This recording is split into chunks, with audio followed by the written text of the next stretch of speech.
Hello everyone, this is Manisha Chauhan and welcome back to Education Unfurlbiology. Cell specification बहुत important topic है dev bio में and आज हम इसी topic से रिलेटेड जो CSIR नेट लाइफ साइंस में क्वेश्चंस आते हैं वो डिस्कस करेंगे एंड साथ साथ उन क्वेश्चन से रिलेटेड जो भी कॉन्सेप्ट्स हैं वो भी देखेंगे। ये क्वेश्चन इसी तरह से सिलेक्ट किए गए हैं कि आपका पूरा जो टॉपिक है वो इन्हीं कुछ सिलेक्टेड क्वेश्चंस में कवर हो जाए एंड देन आपको आगे से सेल स्पेसिफिकेशन से रिलेटेड कोई भी क्वेश्चन को आंसर करने में कभी भी कोई दिक्कत नहीं आएगी। तो चलिए आगे बढ़ते हैं। बेसिक से हम स्टार्ट करेंगे और धीरे धीरे जो क्वेश्चंस का लेवल है वो बढ़ता जाएगा। So question number 1, cell to cell communication is important in development of an organism. The ability of cells to respond to a specific inductive signal is called regional specificity of induction, competence, juxtacrine signaling और instructive interaction. इस question को समझने के लिए आपको दो चीज़ों का पता होना बहुत ज़्यादा ज़रूरी है। दो टर्म्स ऐसी हैं जिनका आपको पता होना चाहिए, जैसे कि इंडक्शन एंड दूसरा है कॉम्पिटेंस। तो पहले हम देख लेते हैं इंडक्शन कॉम्पिटेंस क्या होता है, फिर क्वेश्चन पे वापस आते हैं। तो यहाँ पे आपको दो ग्रुप्स दिखाए हुए हैं सेल के, group A and group B. ये वाला ग्रुप ए है, ये वाला ग्रुप बी है। सेल के ग्रुप को हम टिश्यूज़ कहते हैं, तो ये टिश्यू ए हो गया, ये टिश्यू बी हो गया, ठीक है। ये वाला जो टिश्यू है इसके जो सेल्स है ना, ये बेसिकली देखो क्या होता है, जब कोई ऑर्गेनिज्म डेवलप करता है तो सेल्स आपस में इंटरेक्ट करते हैं, है ना। पूरा ऑर्गेनिज्म डेवलप करने के लिए सेल टू सेल कम्युनिकेशन होता है, बहुत बेसिक सी चीज़ है। तो ये यहाँ पे हम देखेंगे कि सेल टू सेल कम्युनिकेशन इन दोनों में कैसे हो रहा है। जो ग्रुप ए के सेल्स हैं वो कुछ सिग्नल्स भेज रहे हैं ग्रुप बी के सेल्स को, और उन सिग्नल्स की वजह से ग्रुप बी के जो सेल्स हैं उनके अंदर कुछ चेंजेस आ रहे हैं, उनके बिहेवियर में चेंजेस आ रहे हैं। जैसे कि मान लो ग्रुप बी के सेल्स का शेप चेंज हो रहा है, या फेट में कुछ चेंज हो रहा है, या माइटोटिक रेट यानी डिवीजन का रेट चेंज हो रहा है। किसी भी तरीके का चेंज जो है ग्रुप बी के सेल्स में आ रहा है जब ग्रुप ए के सेल्स उनको सिग्नल भेज रहे हैं, ठीक है। तो ये जो इंटरेक्शन हो रही है, एक और चीज़ यहाँ पे देखना, ग्रुप ए के सेल्स और ग्रुप बी के सेल्स जो हैं वो बहुत ही क्लोज रेंज में प्रेजेंट है, ठीक है। ये भी कह सकते हो कि एडजेसेंटली प्रेजेंट है। ये ऐसा नहीं है कि कोई ए ग्रुप के सेल्स कहीं और है और बी कहीं दूर है तब भी वो इंटरेक्ट कर लेंगे, ऐसा नहीं है। इनको बहुत क्लोज रेंज में रहना है, प्रॉक्सिमिटी में रहना है एक दूसरे की, है ना। तो ये जो इंटरेक्शन हो रही है क्लोज रेंज पे इन दोनों के बीच में, इसी इंटरेक्शन को जहाँ पे ग्रुप ए के सेल्स कुछ सिग्नल भेजेंगे और ग्रुप बी के सेल्स में कुछ चेंजेस आ जाएंगे, इस तरह के इंटरेक्शन को हम बोलते हैं इंडक्शन, ठीक है। ये जो पूरा प्रोसेस है इसको क्या बोलते हैं हम, इंडक्शन। और ये जो ग्रुप ए के सेल्स हैं जो कि सिग्नल्स भेज रहे हैं जिसकी वजह से किन्हीं और सेल्स में कुछ चेंजेस आ रहे हैं, तो ये जो ग्रुप ए के सेल्स हैं इनको हम बोलते हैं इंड्यूसर्स। क्या बोलते हैं इनको, इंड्यूसर्स बोलते हैं, क्योंकि ये किसी और को सिग्नल भेज रहे हैं और जो भी है जो सिग्नल रिसीव कर रहा है, जो भी group of cell signal receive कर रहा है उसमें कुछ चेंजेस आ रहे हैं। अब ये ग्रुप ए वाले सेल्स तो हो गए इंड्यूसर्स। अब जो सेल्स इस सिग्नल को रिसीव करेंगे और कुछ चेंजेस अपने अंदर लेके आएंगे, उन सेल्स को हम बोलते हैं रिस्पॉन्डर। ये रिस्पॉन्ड कर रहे हैं ना इन इंडक्टिव सिग्नल्स को जो कि ग्रुप ए के सेल्स यानी कि इंड्यूसर्स भेज रहे हैं, है ना। तो इनको बोलते हैं हम रिस्पॉन्डर्स। इतना आया समझ में। अब यहाँ तो हमने देख लिया कि कैसे ग्रुप बी के जो सेल्स हैं वो ग्रुप ए सेल्स को रिस्पॉन्ड कर रहे हैं ना, उनके सिग्नल्स को रिस्पॉन्ड कर रहे हैं। लेकिन कुछ सेल्स ऐसे भी होते हैं जो हो सकता है कि इस सिग्नल को रिस्पॉन्ड ना करें। मान लो कोई ग्रुप सी है और उसमें जो सेल्स हैं वो ग्रुप ए के जो सेल्स हैं उनके सिग्नल्स को रिस्पॉन्ड नहीं करते हैं, तो हम क्या टर्म यूज़ करते हैं। देखो, सेल्स जो ग्रुप बी के हैं उनके अंदर ये एबिलिटी है कि वो इस सिग्नल को रिस्पॉन्ड करें, तो इन सेल्स को हम बोलते हैं कॉम्पिटेंट सेल्स। इनके अंदर ये कॉम्पिटेंस है कि वो ग्रुप ए के जो सेल्स हैं उनके सिग्नल्स को रिस्पॉन्ड करें, तो इनके अंदर ये एबिलिटी है। और इस एबिलिटी को, जो रिस्पॉन्स करने की एबिलिटी है, इसको ही बोला जाता है कॉम्पिटेंस। क्या बोला जाता है, कॉम्पिटेंस। तो कुछ सेल्स रिस्पॉन्ड कर सकते हैं यानी कॉम्पिटेंट है, कुछ सेल्स ऐसे भी हैं जो रिस्पॉन्ड नहीं करते हैं, वो क्या हो गए, नॉन कॉम्पिटेंट सेल्स हो गए, ठीक है। तो हमें दो टर्म्स देखनी थी, एक इंडक्शन देखना था, कॉम्पिटेंस देखनी थी, और एक और हमने देखी है यहाँ पे, वो क्या है, रिस्पॉन्डर। तो इतना समझने के बाद वापस से क्वेश्चन पे आ जाते हैं। क्वेश्चन नंबर 1 क्या कह रहा है, cell to cell communication is important in development of an organism, यानी कि ऑर्गेनिज्म की डेवलपमेंट के लिए ये ज़रूरी है कि आपस में जो सेल्स हैं वो इंटरैक्ट करें, वो कम्युनिकेट करें, चाहे फिर वो सिग्नल से हो या किसी भी तरीके से हो, वो कम्युनिकेशन इंपॉर्टेंट है ना। फिर उसके बाद the ability of cells to respond, cells की रिस्पॉन्ड करने की एबिलिटी, कौन करता है रिस्पॉन्ड। हमारे केस में इंड्यूसर हमने देखा था, रिस्पॉन्डर्स देखे थे, तो रिस्पॉन्ड कौन करता है, रिस्पॉन्डर्स करते हैं। तो ability of the cell to respond to a specific inductive signal कौन भेज रहा है? इंड्यूसर्स। इस सिग्नल को रिस्पॉन्ड करने की एबिलिटी, यानी कि रिस्पॉन्डर्स की एबिलिटी की बात हो रही है। और अभी हमने देखा था कि ग्रुप बी के सेल्स जो कि रिस्पॉन्डर हैं वो ग्रुप ए के सेल्स को रिस्पॉन्स करें और उनकी एबिलिटी को हमने क्या टर्म दी थी? कॉम्पिटेंस टर्म दी थी। तो ये क्वेश्चन बहुत ही डायरेक्ट है, बहुत ही बेसिक है, जो कि सिर्फ ये पूछ रहा है कि एबिलिटी जो होती है सेल्स की to respond to a signal, उसको क्या कहते हैं। तो इसका आंसर क्या हो जाएगा? बी, यानी कि कॉम्पिटेंस। ठीक है, तो ability of cells to respond to a specific inductive signal is called competence. Question number 2. If you remove a set of cells from an early embryo, you observe that adult organism lacks the structure that would have been produced from those cells. Therefore, the organism seems to have undergone autonomous specification, conditional specification, morphogenic specification and syncytial specification. इस question को समझने के लिए आपको specification जानना ज़रूरी है, specially autonomous और कंडीशनल क्या होता है और उनके बीच में डिफरेंस क्या होता है, और फिर हम इस क्वेश्चन से उसको रिलेट करेंगे। तो पहले समझ लेते हैं, वापस से क्वेश्चन पे आएंगे फिर से। ओके, पहले हम देखेंगे ऑटोनोमस स्पेसिफिकेशन क्या होती है। ठीक है, देखो जो एम्ब्रियो होता है उसके अंदर सेल्स होते हैं, उन्हें बोलते हैं ब्लास्टोम्यूल्स। ठीक है, ये चीज़ डिटरमिन्ड होती है कि पर्टिकुलर ब्लास्टोमेयर आगे जाके क्या बनाएगा। जैसे कुछ ब्लास्टोमेयर्स हैं वो नर्व सेल्स बनाएंगे, कुछ ब्लास्टोमेयर्स है वो एंडोडर्म, कुछ नोटोकॉर्ड, कोई मसल सेल्स बनाएगा। इस तरीके से they are destined to their fates, है ना। अब इस एम्ब्रियो में जो ब्लास्टोमेयर्स हैं, मान लो ये वाला ब्लास्टोमेयर है, इसको नाम दे दिया ए। ये वाला जो ब्लास्टोमेयर है, इस ब्लास्टोमेयर के डिवीजन के बाद जो भी इसकी प्रोजेनी बनेगी वो होगी मसल सेल्स बनाएगी वो। ठीक है, तो इसके डिवीजन के बाद जो सेल्स बनेंगे वो होंगे मसल सेल्स। ठीक, ये हमने मान के चलते हैं। अभी यहाँ पे देखो, ये जो ब्लास्टोमेयर है ये एम्ब्रियो का पार्ट है, यानी इसे अभी हमने एम्ब्रियो से निकाला नहीं है। तो जब ये एम्ब्रियो का पार्ट है तो हमने ये देखा कि ये एम्ब्रियो का जब पार्ट है तब ये मसल सेल्स बना रहा है। ठीक, अब हम इसे अलग कर लेते हैं, अब हम इसे एम्ब्रियो से अलग कर लेते हैं। तो अब हमारे पास क्या हो गया? एक एम्ब्रियो हो गया जिसके अंदर ए ब्लास्टोमेयर नहीं है, और एक हमारे पास क्या हो गया? ए ब्लास्टोमेयर हो गया अलग से। तो ये जो ब्लास्टोमेयर है आइसोलेशन में, यानी अलग हो गया ना, तो आइसोलेशन में है। तो इस ब्लास्टोमेयर की जो प्रोजेनी अब बनेगी वो अभी भी मसल सेल्स ही बनाएगी। ठीक है, ये अपनी जो फेट है या ये जो जिस तरीके के सेल्स ये बना रहा है वो चेंज नहीं हो रहा है। पहले भी मसल सेल्स बना रहा था जब एम्ब्रियो का पार्ट था, अब एम्ब्रियो से अलग कर दिया तो भी ये क्या बना रहा है? मसल सेल्स बना रहा है, आइसोलेशन में भी। तो इस तरीके की जो स्पेसिफिकेशन है, जहाँ पे जो सेल्स हैं वो जब एम्ब्रियो का पार्ट हैं तब भी एक ही तरह का सेल बना रहे हैं, और जब एम्ब्रियो से अलग कर दिया तब भी उसी तरह का सेल बना रहे हैं जो पहले बना रहे थे जब एम्ब्रियो का पार्ट थे। तो इसको क्या बोलते हैं हम? Autonomous specification. इतना क्लियर है? तो यहाँ पे हमने ये तो देख लिया कि इस ब्लास्टोमेयर का क्या होगा, जो हमने सेपरेट कर लिया, जो आइसोलेशन में लिया गया, इसकी क्या फेट है वो देख लिया हमने, ये कैसे डेवलप करेगा। अब इस एम्ब्रियो का क्या? ये वो एम्ब्रियो है जिसके अंदर से हमने ब्लास्टोमेयर ए को अलग करा था, आइसोलेट करा था। इस एम्ब्रियो के पास अब ब्लास्टोमेयर ए नहीं है, तो इस एम्ब्रियो से जो भी अडल्ट ऑर्गेनिज्म अब बनेगा उसके पास वो सेल्स नहीं होंगे जो ए ब्लास्टोमेयर बना रहा था। हमारे केस में हमने ये एज्यूम किया था कि ए ब्लास्टोमेयर क्या बना रहा है? मसल सेल्स बना रहा है, यही एज्यूम किया था ना हमने। तो जो अब ऑर्गेनिज्म बनेगा ना, उस ऑर्गेनिज्म के पास, इस एम्ब्रियो से जो ऑर्गेनिज्म बनेगा उस ऑर्गेनिज्म के पास मसल सेल्स नहीं फॉर्म होंगे, क्योंकि उसके पास वो ब्लास्टोमेयर ही नहीं है जो मसल सेल्स बना रहा था। ये हम ऑटोनॉमस स्पेसिफिकेशन की बात कर रहे हैं। ठीक है, ये दूसरी चीज़ हो गई। और तीसरी चीज़, इस तरह के डेवलपमेंट को हम मोज़ैक डेवलपमेंट कहते हैं, क्योंकि कुछ जो पार्ट है एम्ब्रियो का वो तो बन रहा है पर कुछ पार्ट नहीं बन रहा। तो जो डेवलपमेंट हो रही है, जो विजुअलाइजेशन है इस तरीके के ऑर्गेनिजम्स की, वो मोज़ैक रहती है। इसीलिए इस डेवलपमेंट को हम बोलते हैं मोज़ैक डेवलपमेंट। तो ये हमने ऑटोनॉमस डिस्कस किया था। अब हम आते हैं कंडीशनल स्पेसिफिकेशन पे। तो यहाँ पे एक जो इम्पॉर्टेंट चीज़ है वो है इंटरेक्शन विद नेबरिंग सेल्स, यानी कि आसपास जो भी सेल्स हैं ना, उस पर्टिकुलर सेल के आसपास जितने भी सेल्स प्रेजेंट हैं उनके साथ वो किस तरीके से इंटरेक्ट कर रहा है, उसके ऊपर उसकी फेट डिटरमाइन होगी।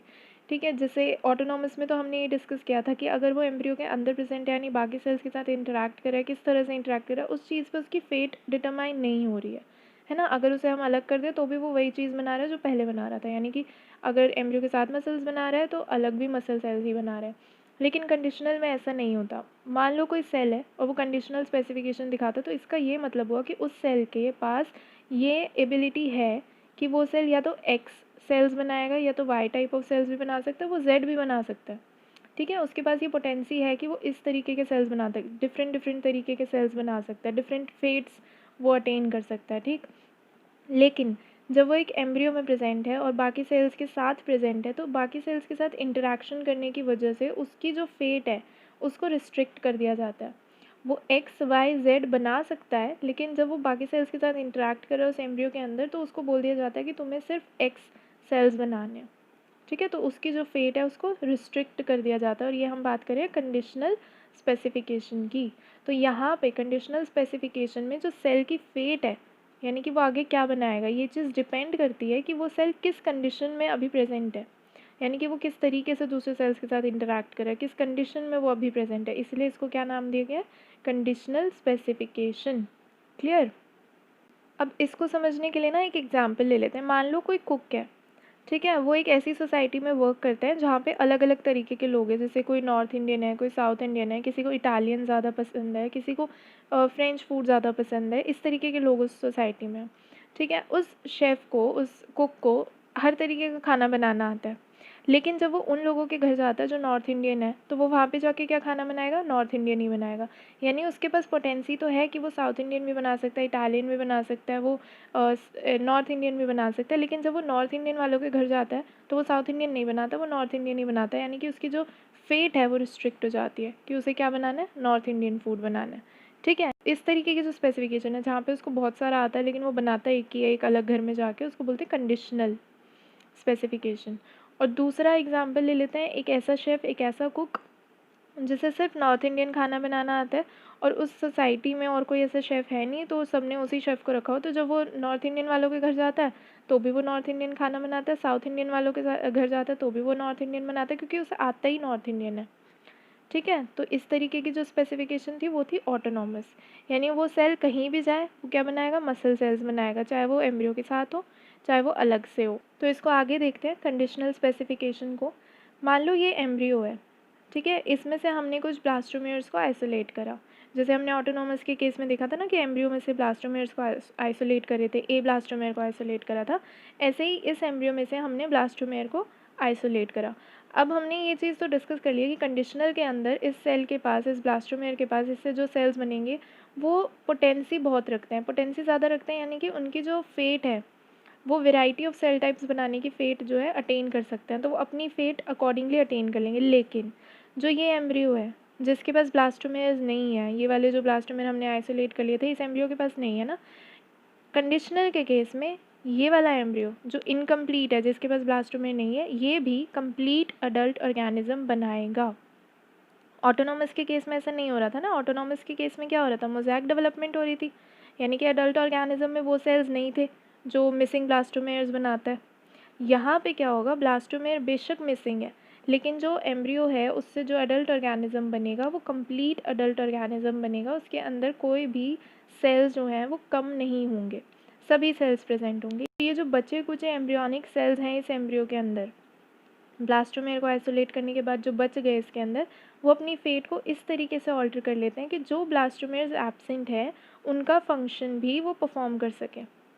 ठीक है, तो जो रोल है मिसिंग सेल्स का वो टेक ओवर कर लेते हैं, कौन, जो बचे हुए एम्ब्रियोनिक सेल्स हैं। और ये जो एबिलिटी है इन बचे हुए एम्ब्रियोनिक सेल्स की, जो एबिलिटी है कि अपना फेट ऑल्टर कर सके और पूरा का पूरा ऑर्गेनिज्म प्रोड्यूस कर दे, मोज़ैक डेवलपमेंट ना हो यहाँ पे, इस एबिलिटी को हम बोलते हैं रेगुलेशन। ठीक है, तो एम्ब्रियोनिक सेल्स की ये फेट ऑल्टर करने वाली एबिलिटी, यानी कि इस लॉस को कॉम्पनसेट करने वाली एबिलिटी को हम क्या बोलते हैं, रेगुलेशन। और इस डेवलपमेंट को बोलते हैं रेगुलेटिव डेवलपमेंट, या ये जो पैटर्न है एम्ब्रियोजेनेसिस का, इसको क्या बोलते हैं, रेगुलेटिव डेवलपमेंट। तो अब क्वेश्चन पे चलते हैं। तो क्वेश्चन यहाँ पे क्या कह रहा है, if you remove a set of cells from an early embryo, यानी कि आपके पास एक एम्ब्रियो है, अर्ली एम्ब्रियो, और उसमें से आपने कुछ जो सेल्स हैं वो अलग कर दिए, यानी कि आइसोलेट कर दिया। तो अब आपके पास क्या बचा, आइसोलेटेड सेल्स बचे। और दूसरी चीज़ क्या है, आपके पास एम्ब्रियो है जिसके पास कुछ सेल्स मिसिंग है क्योंकि आपने अलग कर दिए। आगे देखते हैं। You observe that adult organism lacks the structure that would have been produced from those cells, यानी कि अब जो अडल्ट ऑर्गेनिज्म इस एम्ब्रियो से बनेगा उसके पास वो स्ट्रक्चर्स नहीं है जो आइसोलेटेड सेल्स अदरवाइज बनाते। ठीक है, तो इस ऑर्गेनिज्म के अंदर कुछ स्ट्रक्चर्स जो हैं वो मिसिंग है।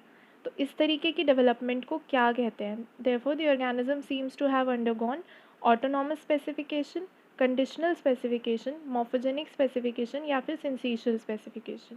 देखो इस ऑर्गेनिज्म में कुछ जो स्ट्रक्चर्स हैं वो मिसिंग है। अभी हमने डिस्कस किया था ये मिसिंग स्ट्रक्चर्स वाला केस कौन सा होता है, कंडीशनल होता है या ऑटोनॉमस होता है?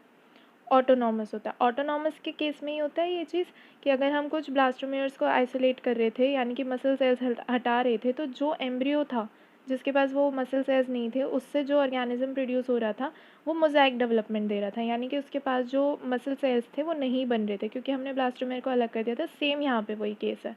तो ये ऑटोनॉमस स्पेसिफिकेशन की बात हो रही है। तो जहाँ पे भी मोज़ाइक डेवलपमेंट हो वहाँ पे ऑटोनॉमस स्पेसिफिकेशन। ठीक है, तो ये हमारा आंसर हो गया। Question number 3.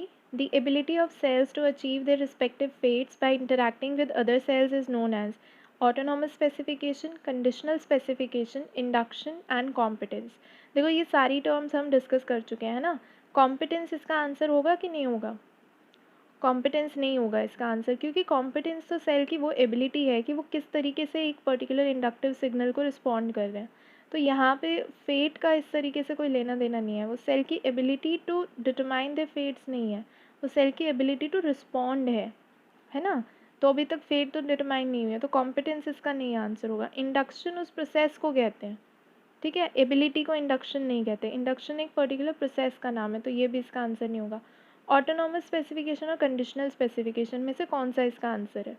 अभी हमने डिस्कस किया था कि अपने सेल्स, देखो जैसे ऑटोनॉमस है, ऑटोनॉमस में तो अगर वो एम्ब्रियो का पार्ट है तो भी वो ब्लास्टोमेयर क्या बनाएगा, मसल सेल्स बनाएगा। अगर अलग कर दिए तो भी क्या बना रहा था, मसल सेल बना रहा था।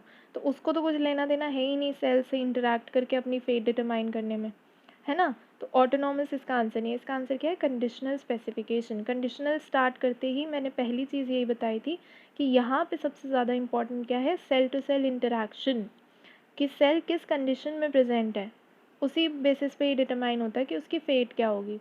अगर वो आइसोलेशन में तो वो डिफरेंट फेट अटेन करेगा, अगर वो सेल्स के साथ एम्ब्रियो में इंटरैक्ट कर रहा है तो वो डिफरेंट फेट अटेन करेगा, है ना। रिस्ट्रिक्शन हो रही थी फेट की कंडीशनल स्पेसिफिकेशन में। तो जो एबिलिटी है सेल्स की कि वो अपनी फेट डिटरमाइन करे depending upon the interaction with other cell, इसको क्या बोलते हैं, कंडीशनल स्पेसिफिकेशन। ठीक है। Question number 4. When the four blastomere pairs of 8 cell stage tunicate embryo are dissociated, क्या कर दिया है, ट्यूनिकेट एम्ब्रियो है अर्ली स्टेज में, यानी कि 8 सेल स्टेज है उसके, अभी 8 ही सेल बने और उसमें से 4 हमने क्या कर दिए, अलग अलग कर दिए। पेयर्स 4 ब्लास्टोमेयर्स के अलग अलग कर दिए, ठीक है। एक पेयर अलग, एक पेयर अलग, एक पेयर अलग, और जो चौथा पेयर है वो अलग कर दिया। तो मतलब हर तरीके के सेल्स उसके अलग कर दिया। अब ये क्या बोल रहा है, each forms most of the structure it would have formed had it remain in the embryo, यानी कि जो अलग कर दिए ना ब्लास्टोमेयर्स, यानी कि आइसोलेशन में ब्लास्टोमेयर जो बना रहे हैं वही स्ट्रक्चर वो एम्ब्रियो का पार्ट रह के भी बनाते।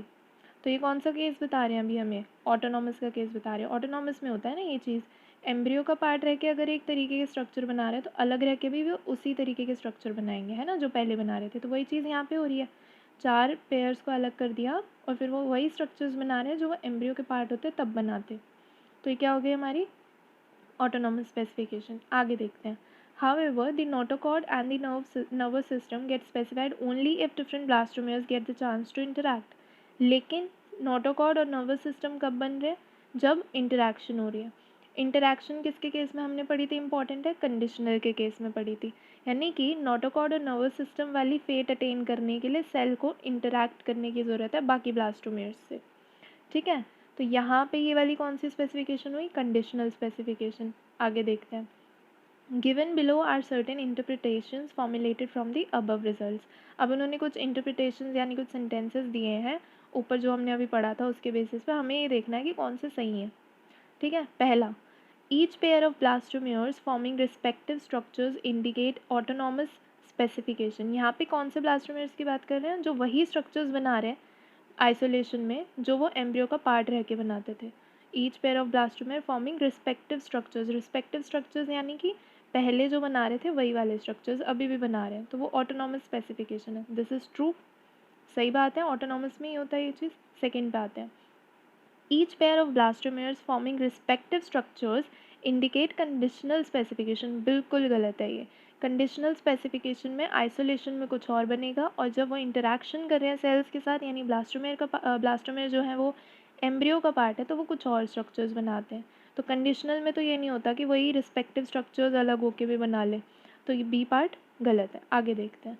The notochord and nervous system development indicate autonomous specification. देखो यहाँ पे क्वेश्चन में ही बताया हुआ है साफ साफ कि नोटोकॉर्ड और नर्वस सिस्टम तभी बनेगा जब ब्लास्टोमेज इंटरैक्ट करेंगे, अदरवाइज नहीं बनेगा। यानी आइसोलेशन में नोटोकॉर्ड नर्वस सिस्टम नहीं बन रहा है ना, तो वो ब्लास्टोमेज के साथ इंटरैक्ट करेंगे तभी बनाएगा। तो वो साफ सीधी सी बात है, वो कंडीशनल स्पेसिफिकेशन है। थर्ड पॉइंट यानी सी में क्या लिखा हुआ है कि नोटोकॉर्ड और नर्वस सिस्टम की जो डेवलपमेंट है वो ऑटोनॉमस स्पेसिफिकेशन दिखा रही है, तो ये साफ सीधे तरीके से ये गलत है। ठीक है, अगला पॉइंट देखते हैं।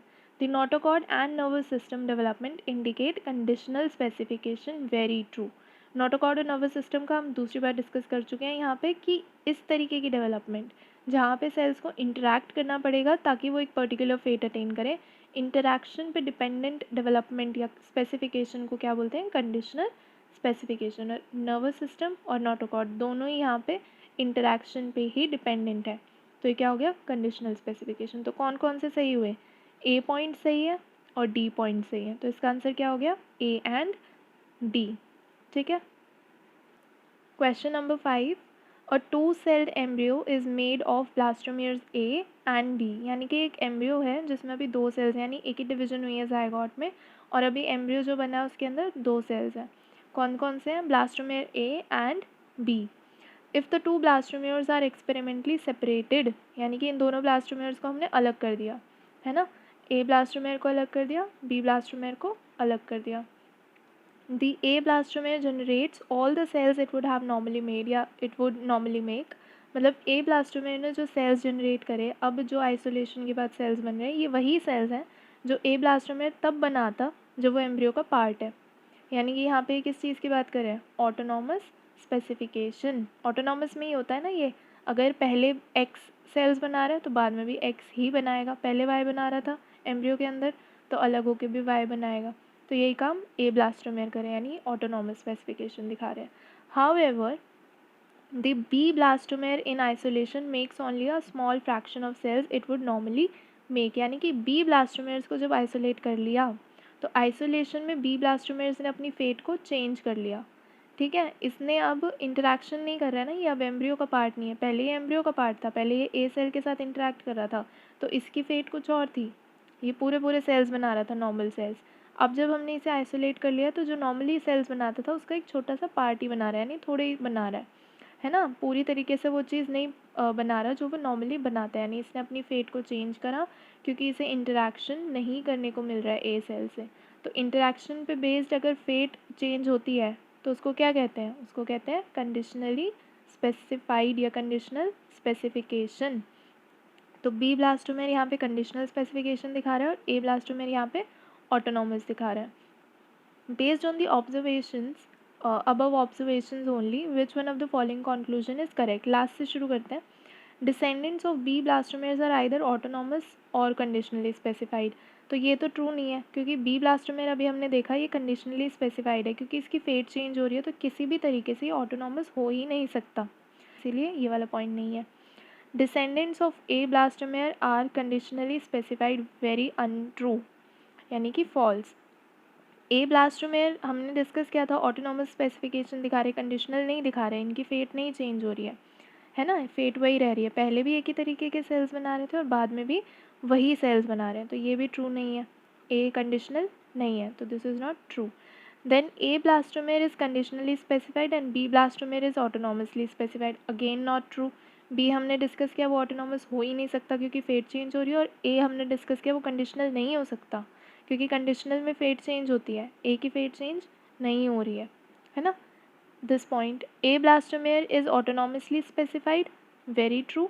B blastomere is conditionally specified, very true. ये हम डिस्कस कर चुके हैं। ए ब्लास्टोमेयर क्योंकि वही सेल्स बना रहे हैं जो वो नॉर्मली एम्ब्रियो में होता है तब बनाता है, इसलिए ये ऑटोनॉमस है, और बी ब्लास्टोमेयर अपनी फेट चेंज कर रहा है इंटरैक्शन के बेसिस पे, तो वो कंडीशनल है। तो इसका आंसर क्या हो गया, ये वाला point, A blastomere is autonomously specified and B blastomer is conditionally specified। ठीक है, this is it for today। If you like the video, please hit the like button and share the video with your friends। Also subscribe our channel Education Unfurl Biology for more such content। Have a good day learners and keep exploring। Thank you।